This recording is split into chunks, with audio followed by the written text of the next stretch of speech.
प्रार्थना पत्रिका गुरुवार 26/10/2023।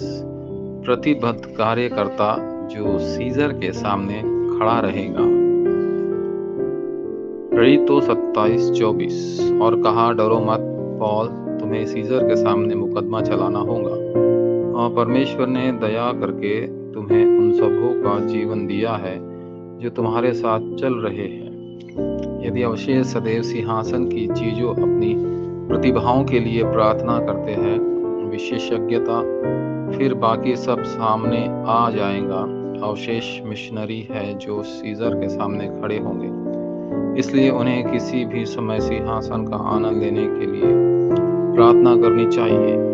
उस प्रार्थना के साथ वे आज का पूरा आनंद ले सकते हैं। सिंहासन 24 करने से 25 का उत्तर आएगा, और 2-3-7 राष्ट्रों को बचाने के लिए अनंत काल का प्रमाण सामने आएगा, क्योंकि अविश्वासी अपनी ताकत का उपयोग करके बहुत कठिन प्रयास करते हैं। उन्हें सीमाओं का सामना करना पड़ेगा, क्योंकि तीनों संगठन ने फिल्म की शक्ति का उपयोग करके लगन से प्रयास करते हैं।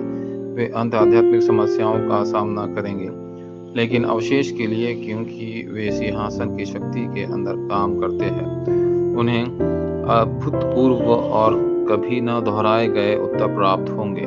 7 अवशेषों ने सिंहासन की शक्ति के भीतर सब कुछ किया। परिणाम स्वरूप निस्संदेह 4 उत्तर आए। पहला, जो रह गए उनका अध्ययन। जोसेफ, जिसने सिंहासन का आनंद लिया, गवर्नर बन गया, जिसने पूरी दुनिया को बचाया। उत्पत्ति 45:1-5। अपनी रॉक स्लिंग क्लोशल के माध्यम से डेविड ने गोलियत को बुरी तरह हरा दिया। पहला शमूएल 17:1-43। एलिशा ने दोतान आंदोलन के माध्यम से दुनिया को बचाया। दूसरा राजा 6:8-24। और यशा ने अवशेष आंदोलन के माध्यम से वही किया। यशा 6:1-13। 1 दिन 8 की वाचा को पकड़कर पौल सीजर के सामने खड़ा था। प्रेरितों 1:1-8। दूसरा, जो बचे हैं उनका क्षेत्र परमेश्वर बचे हुए लोगों को जो बचे हुए हैं के रूप में मैदान में भेजेंगे, हालांकि उन्हें गुलाम बना लिया गया होगा, बंधक रखा, और अवशेषित होने के बाद उनके पास ऐसे उत्तर होंगे जो सिंहासन के आशीर्वाद से आएंगे और राजाओं के सामने खड़े होंगे। अंत में वे दुनिया को बचा लेंगे।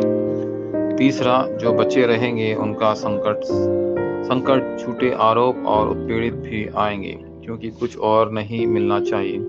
उन्हें कोई नहीं के रूप में वहां भेजा जाएगा जहां कुछ भी नहीं मौजूद है। वहां से वे एवरबॉडी और एवरीथिंग पर आएंगे। चौथा, उन लोगों का भविष्य जो पीछे छूट जाएंगे, परमेश्वर पहले अवशेषों को बचे समझाएंगे। प्रेरितों के काम 19:21। परमेश्वर द्वारा पौल के शब्द का अवतरण इस बात की पुष्टि करता है कि अवशेषों को परमेश्वर की बातों पर पकड़ बनानी चाहिए। प्रेरितों 23:11। परमेश्वर ने सिंहासन का आशीर्वाद ही अवशेष का भविष्य है। प्रेरितों 27:24। तूफानी हवाओं का युग आ रहा है। लोगों ने दूसरों की बातों सुनी और परमेश्वर के वचन पर ध्यान नहीं दिया। परिणाम स्वरूप उन्हें आपदाओं का सामना करना पड़ा। उस समय परमेश्वर ने पौलुस को सीजर के सामने गवाह के रूप में खड़ा किया। यह वह उत्तर है जो अवशेषों के संबंधित है।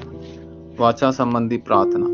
प्रिय परमेश्वर, सबसे पहले क्या मैं हमेशा सिंहासन का आशीर्वाद का आनंद ले सकता हूँ? उसके भीतर मुझे पढ़ाई करने, व्यवसाय करने और बाकी सब कुछ करने में मदद करें। सिंहासन के उत्तर से लय 7 अवशेषों की तरह क्या मैं सीजर के सामने खड़ा हो सकता हूँ और दुनिया को बचाने का उत्तर प्राप्त कर सकता हूँ? यीशु मसीह के नाम पर मैं प्रार्थना करता हूँ। आमीन।